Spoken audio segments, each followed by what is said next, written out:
Join me on the water table today as I interview John McMaine from South Dakota State University.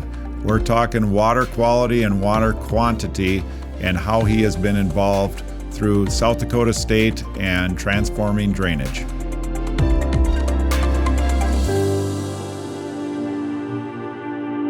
Welcome back to the Water Table Podcast. Today I have John McMaine with me. John is a PhD from Oklahoma State University, currently working at South Dakota State University, and we'll be moving on from there. We're going to talk about that a little bit, but John uses and likes to share water management tools to better equip agricultural stakeholders with user-friendly practices to address challenges related to water quality and water quantity. Welcome to the podcast, John. Thank you so much, Jamie. It's a pleasure to be on. Yeah, tell me a little bit about you and kind of how you got to where you are today. And at South Dakota State, I know you work with somebody fairly well known in this industry, and Chris Hay. And just tell us a little bit about your journey.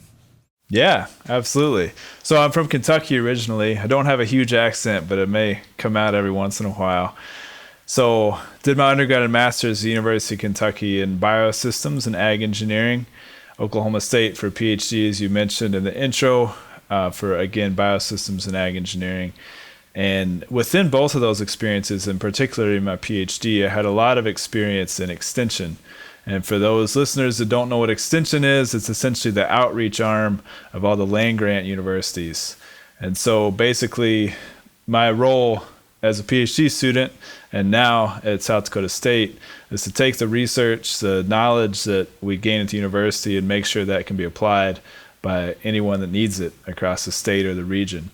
And so I really feel like I found a passion within extension because I enjoy research a lot, but I like research that I'm able to connect to people and to connect to actually solving problems.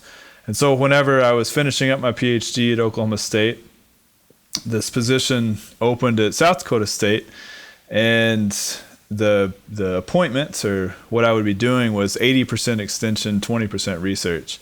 And fortunately for me, I was competitive for that because, again, I had a lot of that experience, and it's not something that's very common within PhD programs. Mostly it's research focused. Sometimes you do some teaching, but you don't often get the opportunity to do extension. And so I was competitive, got hired, and really hadn't done a whole lot of drainage or water management in a production agriculture setting. But again, had I guess interest and some ability to connect with people, and so that's what really got me started. And so then I've been at SDSU in Brookings for the last 7 years. 2017 is when I started, and it's been great. We've loved every minute of it. Yeah, and I hear you're moving back to Kentucky here in the I don't know if it's near future. I'm not sure when you're moving, but. Yeah, so we are, and it is coming in pretty hot. So it'll be this summer of 2024, and moving back to be closer to my parents. And my role there will also be extension and research, a little bit of teaching there, but more on the urban side. So, sure.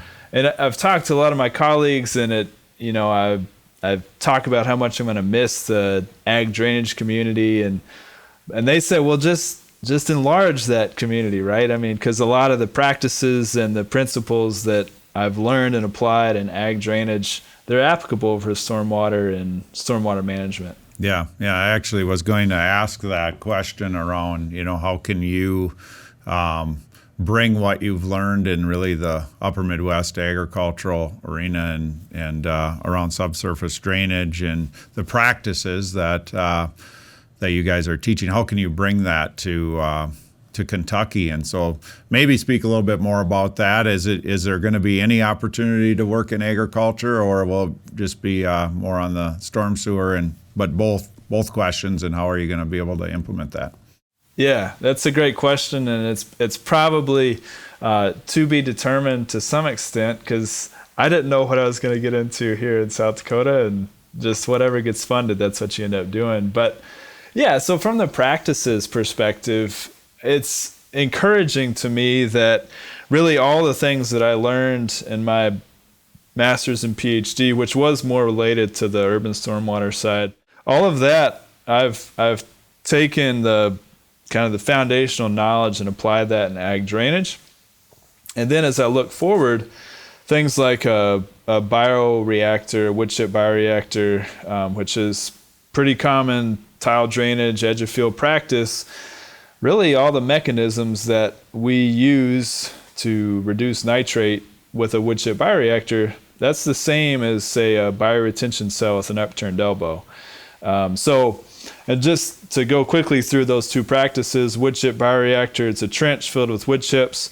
You need two things for denitrification to happen. You need an anaerobic or low oxygen zone. So essentially you need saturation. You need water to stay somewhere in that bioreactor. And then you need a carbon source. And then, so in a wood chip bioreactor, of course, it's wood chips. And then those microbes can get to work converting that nitrate into dinitrogen gas. Well, then you look at a bioretention cell, which would be similar. It's a depressional area, so basically a bowl in the landscape, kind of like a detention basin. But then you force water into the ground, so kind of similar. You're passing it through a media, and then you can manage the outlet, essentially the tile that's draining that rain garden or bioretention cell. You can manage that so you have a layer that stays saturated. Again, we have denitrification that can happen in that situation because of that saturation, and then also, same as what would be in a wood chip bioreactor. So a lot of the concepts really transfer really well. Sure. Talk about a little bit about that community you've been involved with, and that started at South Dakota State for you, and you've gotten to build some really great relationships over the last 7 years. And just talk a little bit about the community and the people you meet and how they've influenced you. Yeah, man. I've definitely gotten to stand on the shoulders of some giants. So the person that was in my position before I came to South Dakota State, Dr. Chris Hay, who moved from SDSU to Iowa Soybean Association and then recently moved into private practice as a consultant. Really, he laid such a great foundation in South Dakota for drainage research and extension. And he's been just an incredible mentor to, even just the little mundane things about planning events in South Dakota or the people I should talk to. Those are really key. The small details matter. But from a research perspective, getting to work with people like Chris or Dr. Gary Sands at University of Minnesota, Tom Shearer up at North Dakota State on the extension side, they have been such a welcoming group, and really all the way across the Midwest. Jane Frankenberger at Purdue, Matt Helmers at Iowa State. I mean, really just incredible people, first of all, and then just very welcoming and encouraging. And honestly, I can't think of a better way to spend the first 7 years in a faculty position other than, getting to work with those folks. So it's been really helpful. Yeah. What would you say your, what's the one or two takeaways that you'll have from your time there in Brookings, both personally and professionally? It's quite different, right, from where you've come from. So. Yeah, for sure. One thing that I think translates really well, both personally and professionally, and really across the board, is the importance of relationships. And this is relationships with stakeholders, so drainage contractors, farmers, other researchers, other extension faculty and staff. And really relationships, when you get to that point, that's what you can get to with trust. And really you need trust in a relationship to make progress. The other thing that is important about relationships and kind of about this feedback loop is with extension, and if you're boots on the ground, if you're out there working with folks, you hear what the actual problems are. And so a lot of times, researchers, and I'm not throwing anyone under the bus, but we can have some great ideas, but it may not be to actually solve a problem. So we can innovate, we can develop technology, but if it's not something that addresses the issue, then it doesn't move the needle. It doesn't actually impact anything positively. And so I think those would be two things. One is take the time to develop, maintain relationships, number one. Number two, just be willing to listen and learn. And because we have worked with communities, small communities in South Dakota, and we did a project where we've done about 30 interviews with small community leaders in small communities, I should say. And in our minds, what we thought was going to be the issue, we thought it was going to be technical expertise was their kind of limiting factor for managing water. Their limiting factor for managing water was funding. And it's not that the funding isn't out there. There's lots of low-interest loans. There's programs from the federal or state government that help them with infrastructure projects. But a lot of these townships, they don't have the tax base to even provide the match dollars to access that funding. Or maybe they don't have the $30,000 or $40,000 or $50,000 to do the engineering study that they need to be able to get to that funding source. So if we'd gone in with this intent of we're going to develop this technology and we're going to come up with these innovations, and really that would have missed the mark because they couldn't use any of that because their limitation was access to the funding in the first place. So relationships and listening, I think, are two big takeaways that I've had. Sure. Oh, I appreciate you sharing that, and just the the conversation around trust and how a relationship really is. In order for that to go forward and for you to move quicker, there needs to be a certain amount of trust, and the more trust you have, the faster it goes. So absolutely, that's great stuff. Tell me a little bit about. Sounds like you have a podcast, and tell me a little bit about how that came about, and what you enjoy about that, and what is the purpose of it. Absolutely, yeah. So. We do have a podcast that's called Streamlines. It's on the SDSU Extension website as well as on Spotify. I wouldn't say it's an active podcast right now. We're at 17 episodes and holding. We haven't put much out recently, but I'd say the impetus for that was really trying to think about how we connect with people again.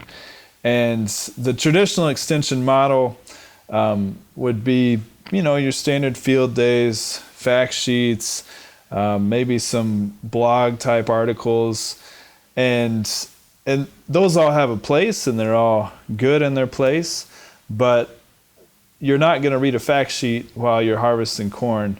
You're not going to go to a field day if you only have limited time, but you're in the car a lot, or you're in the truck a lot, you're taking a trip to town a lot. And so really, it kind of came about as an opportunity to maybe engage people in a different way, and be able to connect with people that we wouldn't necessarily, that we were missing.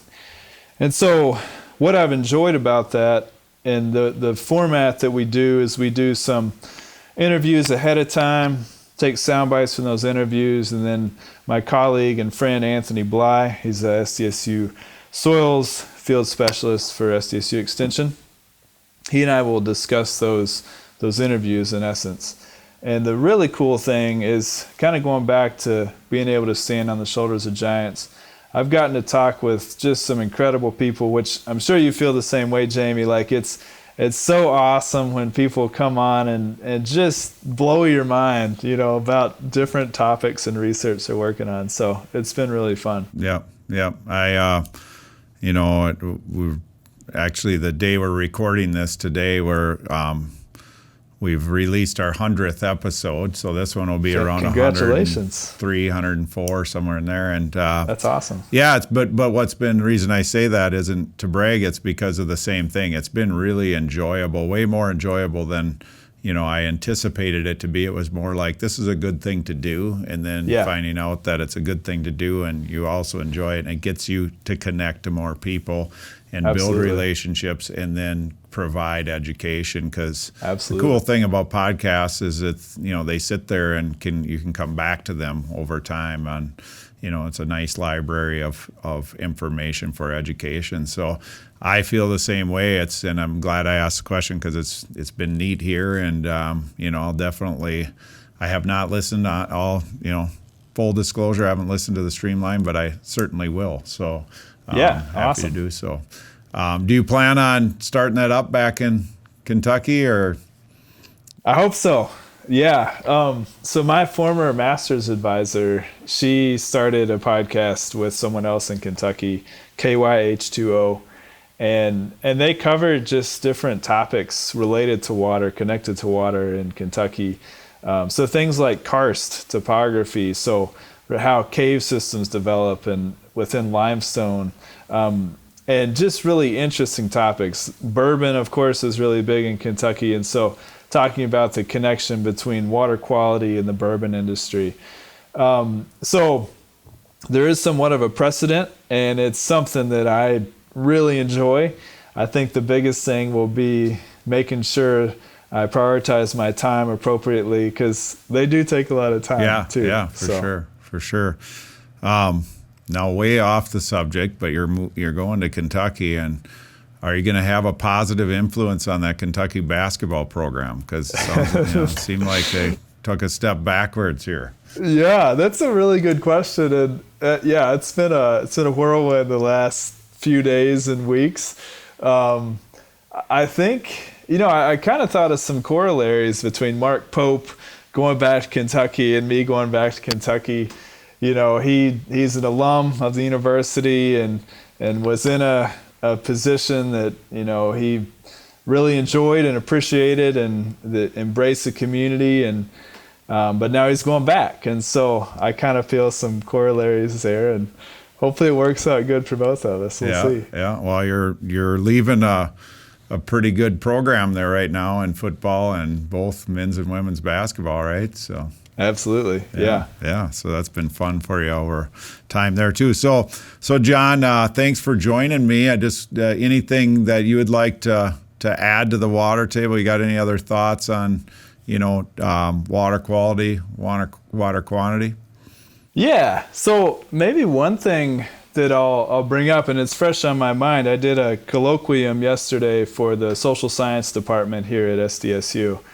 And I guess one thing that's kind of maybe come forefront over the last 7 years, and it kind of goes back to those relationships and kind of the need for solving problems that exist. But it's been really real and apparent to me the need to really collaborate across disciplines and making sure that we do try to address the full suite of issues. And so, for example, from a water quality perspective, we can think about, again, different technologies that are proven that we know can improve water quality, but there's still barriers to putting those in. And so I've really appreciated working with social scientists, with economists, and I think that that's critical. I mean, we have to do that if we're going to be able to move the needle. I remember, Dr. Robin Wilson, she's a behavioral scientist at The Ohio State University. We had her come out last year and do a keynote for our student water conference, which we started 3 years ago. And she talked about maladaptive versus adaptive behavioral change. And I'll just quickly go through that. So maladaptive is essentially solving one problem. If we think about in an urban setting, a storm sewer does a really great job of reducing flooding, localized flooding. It gets water away from the area, sends it downstream. But really that's the only problem that it addresses. And so there's other things we can think about that are adaptive that address multiple issues. And so that would be like a storm sewer, but with a bioretention cell upstream. And we can think about that with tile drainage too, right? It does a fantastic job of addressing an issue of too much water in a field, but how can we look at tile drainage to address multiple issues? And so when we think about controlled drainage, maybe we're also addressing the water quality piece.